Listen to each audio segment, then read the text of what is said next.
Welcome to Mousumi's creation. Mousumi's ক্রিয়েশনের সকল বন্ধুবান্ধবদের আরও একবার স্বাগত জানিয়ে আজকে আমি নিয়ে এসেছি অনুষ্ঠান বাড়ির মতো শুক্তো রান্না। শুক্তো বাঙালিদের ট্র্যাডিশনাল একটা ডিশ। অনুষ্ঠান বাড়িতে প্রথম পাতে আমরা শুক্তোই পেয়ে থাকি। চলুন দেখে নেওয়া যাক কীভাবে আমি খুব সহজেই অনুষ্ঠান বাড়ির মতো শুক্তো রান্না করছি। তাহলে চলুন বন্ধুরা, আর বেশি দেরি না করে কিভাবে আমি রান্নাটা করছি দেখে নেওয়া যাক। আমার চ্যানেলকে যদি সাবস্ক্রাইব না করে থাকেন অবশ্যই সাবস্ক্রাইব করে নিন বন্ধুরা। আজকে আমি কিছু টিপস বলবো যেগুলো ফলো করে আপনারা খুব সহজেই অনুষ্ঠান বাড়ির মতো শুক্তো বানিয়ে নিতে পারবেন। একদম টেস্ট হবে অনুষ্ঠান বাড়ির মতো। আমি এখানে বেশ কয়েকটা সবজি নিয়ে নিচ্ছি। তার মধ্যে নিচ্ছি উচ্ছে, আলু, রাঙা আলু, সজনের ডাঁটা, বেগুন আর কাঁচকলা। এছাড়াও নিচ্ছি বড়ি। আমি এখানে বিউলির ডালের বড়ি নিয়ে নিচ্ছি। আপনারা চাইলে মটর ডালের বড়ি দিয়েও করতে পারেন, তবে বিউলির ডালের বড়ি দিয়ে করলে টেস্টটা বাড়বে। সবজিগুলোকে ভালো করে ধুয়ে খুব সুন্দরভাবে কেটে নিয়েছি। এছাড়া আমি একটা শুক্তো স্পেশাল মশলা তৈরি করে নিচ্ছি। এই মশলাটার জন্যই শুক্তোর টেস্ট বাড়বে। আমি এখানে 5 ফোড়ন নিয়ে নিচ্ছি। 5 ফোড়নটাকে একটু ড্রাই রোস্ট করে নিচ্ছি আর দিয়ে দিচ্ছি তাতে রাঁধুনি। 5 ফোড়নের মধ্যে রাঁধুনি থাকে, তাও আমি এক্সট্রা করে একটু রাঁধুনি দিয়ে নিলাম যাতে শুক্তোর টেস্টটা খুব ভালো হয়। রাঁধুনির জন্যই বন্ধুরা শুক্তোর টেস্টটা খুব ভালো হয়। আমি ভালো করে মশলাটা ড্রাই রোস্ট করে নিচ্ছি।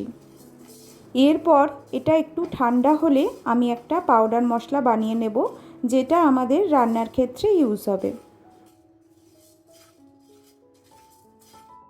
এরপর গ্যাস ওভেন অন করে আমি এখানে মাস্টার অয়েল নিয়ে নিচ্ছি। আমি এখানে 4 টেবিল স্পুনের মতো মাস্টার অয়েল ইউজ করছি। তেলটা ভালোভাবে গরম হয়ে এলে আমি বড়িগুলোকে ভেজে নিচ্ছি। বড়িগুলোকে একটু লাল লাল করে ভেজে নিতে হবে।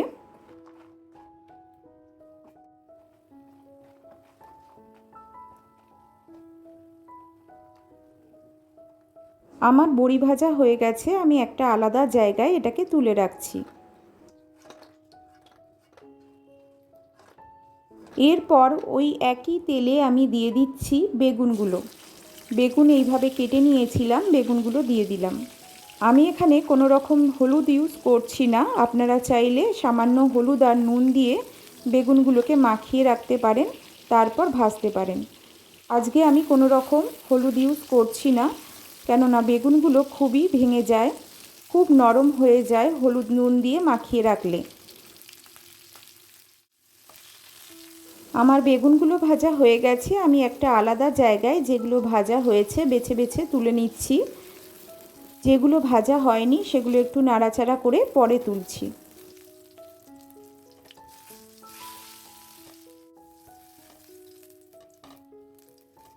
বেগুনগুলো ভাজার পর ওই একই তেলে আমি উচ্ছেগুলো ভেজে নিচ্ছি। উচ্ছেগুলো খুব কড়া করে ভাজার দরকার নেই, হালকা একটু ভেজে নিলেই হবে।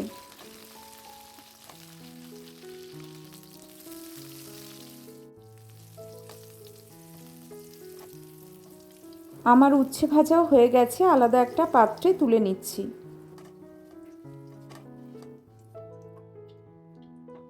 তারপর ওই একই তেলে আমি ফোড়ন হিসেবে দিয়ে দিচ্ছি 5 ফোড়ন। ফোড়নটা থেকে খুব সুন্দর একটা মিষ্টি গন্ধ যখন বেরোবে তখন আমি দিয়ে দিচ্ছি আলুগুলো। লম্বা করে কেটে রাখা আলুগুলোকে দিয়ে দিচ্ছি। এরপর আমি টুকরো করে কেটে রাখা রাঙা আলুগুলোকে দিয়ে দিচ্ছি। ভালো করে আলু আর রাঙা আলুগুলোকে একসঙ্গেই ভেজে নিচ্ছি। তারপর আমি দিয়ে দিচ্ছি কাঁচকলা। কাঁচকলাগুলোকেও একই রকমভাবে লম্বা করে কেটে নিয়েছিলাম, দিয়ে দিলাম। এরপর আমি সজনে ডাঁটাগুলোকে দিয়ে দিচ্ছি। সমস্ত সবজি দিয়ে ভালো করে ভেজে নিচ্ছি। অবশ্যই এই সময় গ্যাসের ফ্লেমটা মিডিয়াম ফ্লেমে করে আমাদের সবজিগুলোকে ভেজে নিতে হবে, ঢাকা চাপা দিয়ে দিতে হবে। সবজিগুলো যেন ভাজার সঙ্গে সঙ্গে খুব ভালোভাবে সেদ্ধ হয়ে যায়। 2 ইঞ্চি আদাকে ভালোভাবে বেটে নিয়ে দিয়ে দিচ্ছি। শুক্তোতে কিন্তু আদা বাটা দিতেই হবে, আদা বাটা কিন্তু মাস্ট। আদা বাটা না দিলে শুক্তো ভালো টেস্ট হবে না। আদা বাটা দেওয়ার পর ভালোভাবে নাড়াচাড়া করে নিচ্ছি যাতে আদার কাঁচা গন্ধটা চলে যায়। মাঝে মাঝে ঢাকা খুলে নাড়াচাড়া করে দিচ্ছি, আবার ঢাকা চাপা দিয়ে সবজিগুলোকে ভালোভাবে সেদ্ধ করে নিচ্ছি আর ভেজে নিচ্ছি। স্বাদ অনুযায়ী লবণ দিয়ে নিচ্ছি। এরপর আমি দিয়ে দিচ্ছি শুক্তো স্পেশাল মশলাটা, যেটা আমি ড্রাই রোস্ট করে রেখেছিলাম আর মিক্সিতে গুঁড়ো করে নিয়েছিলাম, তার 50% মতো দিয়ে দিলাম, আর বাকিটা রেখে দিচ্ছি, সেটা পরে ইউজ হবে। এরপর দিচ্ছি সামান্য সাদা সর্ষে আর পোস্তকে বেটে রেখেছিলাম সেটা। অল্প সামান্য সর্ষে আর পোস্ত বেটে রেখেছিলাম, সেটা দিলে শুক্তোর টেস্টটা বাড়বে। অবশ্যই দেওয়ার চেষ্টা করবেন বন্ধুরা।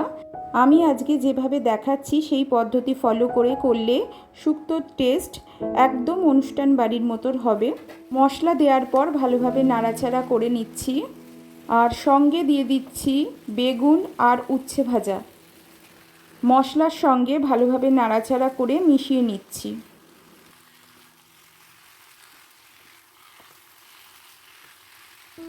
এরপর দিয়ে দিচ্ছি দুধ। আমি এখানে 1 বাটির মতো দুধ ইউজ করছি।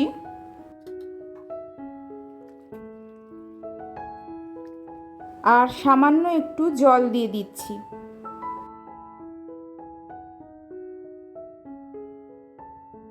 ফোটার জন্য ঢাকা চাপা দিয়ে দিচ্ছি, তবে অল্প একটু ফুটে গেলেই সঙ্গে সঙ্গে ঢাকা খুলে দিতে হবে, দুধ দেওয়া আছে, না হলে উতলে যাবে। এরপর দিয়ে দিচ্ছি ভেজে রাখা বড়ি। বড়িটা সবশেষে দিতে হবে। শুক্তো স্পেশাল যেই মশলাটা অর্ধেক রেখে দিয়েছিলাম সেটা আমি দিয়ে দিলাম ওপর দিয়ে ছড়িয়ে। অবশ্যই বন্ধুরা নামানোর ঠিক আগে দিতে হবে। সামান্য একটু ঘি দিয়ে দিতে হবে, আর অল্প সামান্য একটু চিনি দিয়ে দিতে হবে। শুক্তো একটু মিষ্টি মিষ্টি খেতে হলে ভালো লাগে। অবশ্যই বন্ধুরা অল্প সামান্য একটু চিনি দেবেন, তাহলে টেস্টটা খুব ভালো হবে। অনুষ্ঠান বাড়ির মতো শুক্তো একদম রেডি হয়ে গেছে। এবার গ্যাস ওভেনটা অফ করে দিচ্ছি। আমার আজকের ভিডিও ভালো লেগে থাকলে অবশ্যই বন্ধুরা ভিডিওটাকে লাইক করে দিতে ভুলবেন না। কমেন্ট অবশ্যই করবেন বন্ধুরা, কেমন লাগলো আপনাদের রেসিপিটা কমেন্টের মাধ্যমে অবশ্যই জানাতে ভুলবেন না। আপনাদের বন্ধু বান্ধব আত্মীয় স্বজনদের সঙ্গে ভিডিওটা শেয়ার করে দেওয়ার অনুরোধ রইল।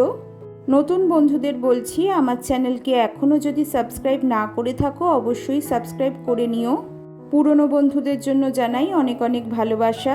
পাশে থাকা বেল আইকনটা অবশ্যই অন রাখবেন, তাহলে ভিডিওর নোটিফিকেশান খুব সহজেই পৌঁছে যাবে আপনাদের কাছে। আজকের মতো এখানেই শেষ করছি তাহলে। ভালো থাকবেন, সুস্থ থাকবেন বন্ধুরা। Thank you.